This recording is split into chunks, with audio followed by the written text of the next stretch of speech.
전셋집에서 나가야 될 상황, 곤란함을 겪고 있는 홍남기 부총리가 엎친 데 덮친 격으로 본인이 팔려고 내놨던 의왕 아파트에 세입자가 더 살겠다라고 하는 바람에 집을 팔 수도 없게 된 상황 어제 보도해드렸습니다. 그런데 곳곳에서 나도 홍남기다 라는 말들이 나오고 있다고 합니다. 이건 어떤 상황일까요?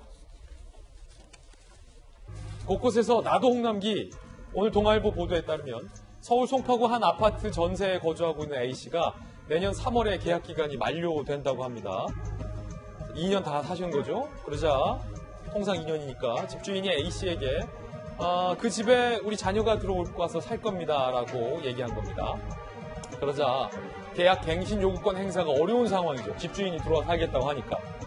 최근 보증금을 50% 인상하겠다라는 통보도 받았다고 합니다. 전세 세입자는요, 집주인 아들이 해외에 산다고 들었는데 탐정이라도 써서 정말 집주인 아들이 들어온 건지 아닌지 알아보고 싶은 심정이다. 임대차 계약 앞둔 사람이라면 홍남기 부총리 같은 문제 겪는 사람이 나를 포함해 전국에 수두룩할 것이다. 나도 홍남기다! 라고 선언을 한 겁니다. 소위. 그리고요, 오늘 역시 동아일보 보도에 따르면 서울 마포구의 한 아파트 전세 거주 신모 씨가 계약 갱신 요구권을 행사했지만 실거주의 의사를 밝힌 집주인이 이걸 거절했다고 합니다. 먼저 세입자, 실거주하겠다며 세입자 내쫓아놓고 집을 팔면 안 되는 건 아니냐. 집주인, 직접 들어가서 살려고 했는데 급하게 목돈이 들어갈 일이 생겨서 파는 것이다. 업대로 하라.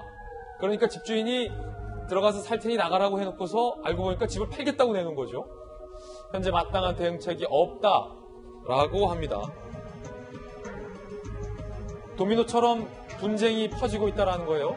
서울 강동구 아파트를 갖고 있는 B씨가 2년 전 인근 아파트 전세로 이사했는데 최근 전세 계약 만료를 앞두고 집주인이 B씨에게 나중에 아파트 팔 때 양도소득세 감면 받으려면 실거주해야 하니까 집을 비워달라라고 통보를 했다. B씨는 전세가 없어서 결국 본인 집의 세입자를 내보내기로 결정을 했다고 합니다. 참 애매한 상황들이 벌어지고 있는 건데, 이재명 기자, 홍남기 부총리와 같이 마치 홍남기 부총리처럼 굉장히 집주인은 집주인대로 세입자는 세입자대로 곤란한 상황을 겪는 분들이 꽤 있네요. 굉장히 많은 거죠. 그러다 보니까 나도 홍남기다 지금 이런 말까지 지금 유행하고 있다는 말이 있는데, 사실 과거에 나도 누구다라고 얘기했던 게 있었죠. 나도 조국이다, 나도 추미애다, 이런 게 어떻게 보면 조국 전 장관, 추미애 장관을 지지 옹호하는 발언이었죠. 근데 이번에 나도 홍남기다라는 건 굉장히 어떻게 보면 부동산 정책에 대해서 비판하는 그런 거기 때문에 약간 결이 다른 좀 또 독특한 상황인 건데, 지금 말씀하신 것처럼 지금 양쪽이 다 곤욕을 겪고 있는 거죠. 집주인은 집주인대로 세입자가 계약갱신 청구권을 행사하면 바로 어떻게 할 수 없는, 그러니까 그게 먼저 우선이기 때문에 어떻게 할 조치가 없고, 또 반대로 세입자 입장에서는 집주인 실소유자로 들어오겠다 그러면 바로 이제 내줘야 되고 이런 상황이고, 그러다 보니까, 그런데 문제는 임대차 보호법이 시행된 이후에 전세 물량이 정말 거의 없어졌다, 이런 게 여러 언론에 보도되고 있고 시장에서 실제로 나타나고 있는 상황이죠. 그러다 보니까 어딜 가려고 해도 갈 데가 없는 상황에서 양쪽 다 그냥 곤욕을 치르고 있는 게 아닌가 싶은데, 결국 이 문제의 핵심은 예전부터 계속 지적되어 왔었지만, 부동산을 안정시키기 위해서 이 정부에서는 다주택자들 집을 내놔야 된다 얘기를 했었습니다. 그런데도 불구하고 오히려 세금 규제를, 그러니까 거래세 굉장히 많이 물리면서 집을 갖고 있어도 내놓기가 참 부담스러운 상황을 만들었고, 또 임대차 보호법을 통해서 그러니까 세입자를 반드시 보호해야 되지만 또 세입자에게 워낙 권한이 세지면서 집주인들이 또 전세를 내기 참 힘든 그런 상황을 만들었고, 그래서 어떻게 보면 정책들이 충돌하면서 빚어진 이 지금 상황이 아닌가 싶고, 그런 점에서 홍남기 부총리도 원래 2달만 있으면 안정될 거다 본인이 얘기했다가 지금 아닌 거 봐서 다시 대책을 추진하겠다 본인 스스로 얘기했기 때문에 다음 대책을 내놓을 때 이런 정책의 충돌들을 좀 어떻게 정리할지가 되게 중요한 숙제가 아닌가 싶습니다. 예.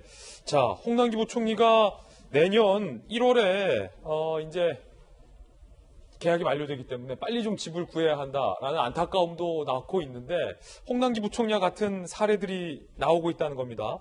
그러자 국토부가 이 같은 사례를 막겠다고 나섰습니다. 홍남기 방지법, 이름을 붙이자면 국토부가 계약갱신 명시를 추진한다고 합니다.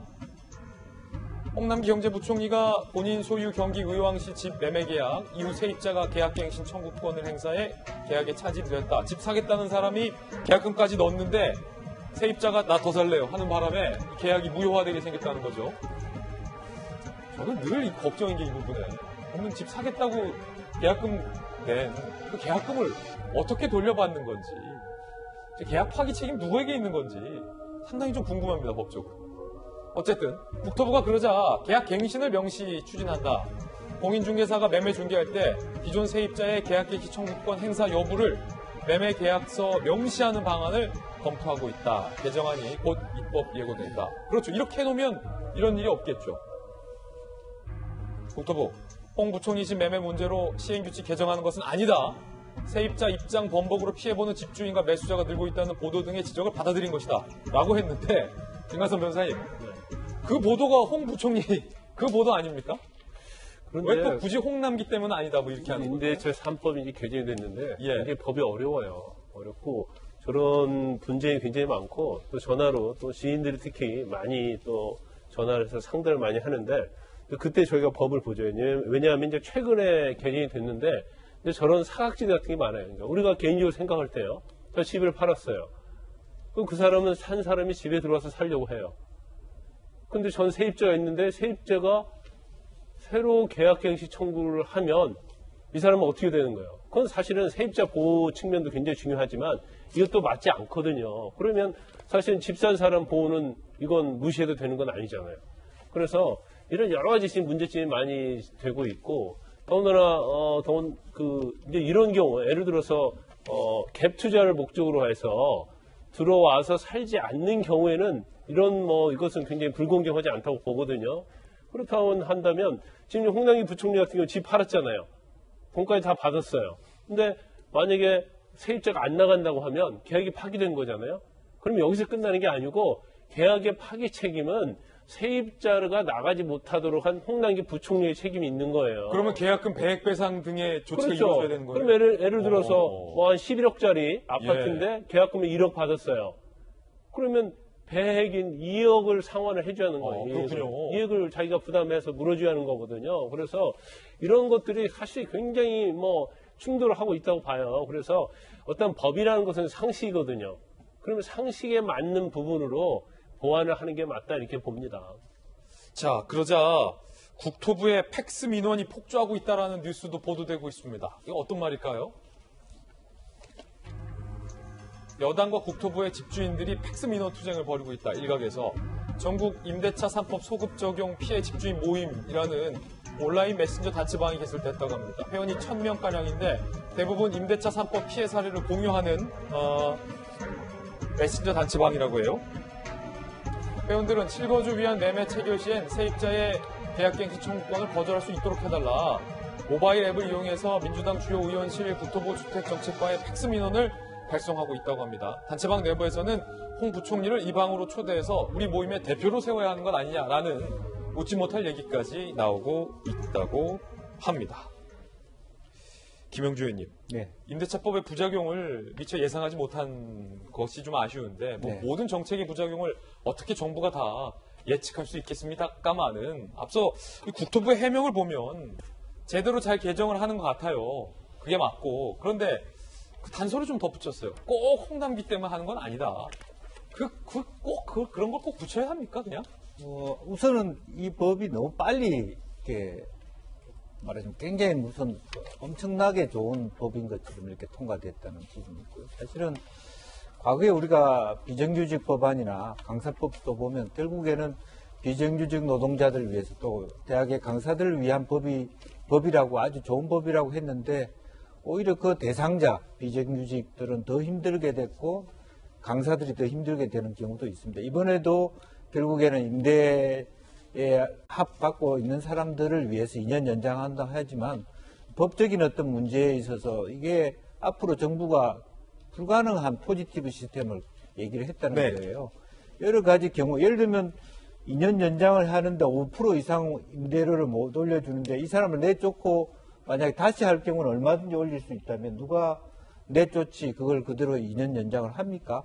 아예 법을 반대로 만약 한다면 새롭게 임대차를 할 경우에는 5% 이상 인상하지 못하고 말하자면 이 2년 연장했을 경우에 15% 20%까지 가능하다면 최소한 돈을 올려서라도 안정적으로 살 수 있는 그야말로 2년 연장의 실효성을 거둘 수 있게 해줘야 되는데 형식적으로는 2년 연장의 실효성을 거두지만 실제로 그런 맹점이 생긴단 말이에요. 연장 원래는 집 계약을 할 때 더 안 산다고 얘기해놓고 계약을 했는데 이 법 때문에 더 살고 싶어져. 또 현실적으로 이제 갈 데가 없어졌단 말이에요. 청약 때문에 전세 수요는 더 늘어났는데 새로 전세를 줄 공간은 없어졌어. 이런 부조리들을 복합적인 시뮬레이션을 하지 못했다. 그럼 국토부 책임이 있는 거고 국토부는 또 억울해하겠죠. 전체적인 부분은 기재부하고 같이 하는 것이지 국토부만 하는 것이 아니다. 이제 그런 부분이 있는 겁니다. 그래서 실제적으로 저는 오히려 겁난 게 추가 대책을 만들겠다는 게 더 겁나요. 그렇습니까? 그럼 인간의 모든 네. 시장의 반응들을 포지티브하게 다 규정해 들기 시작하면 한도 끝도 없고 결과적으로는 아무것도 못하는 정부가 그 일하다가 끝나는 그렇게 되기 때문에 제발 좀 이 정도에서 다시 한번 냉정하게 볼 필요가 있다. 그렇게 봅니다. 예, 김용주 의원님의 개인적인 조언까지 들어봤습니다. 국토부가 이 부분을 개정한다고 하니까 그 방침도 좀 한번 기대해 보겠습니다.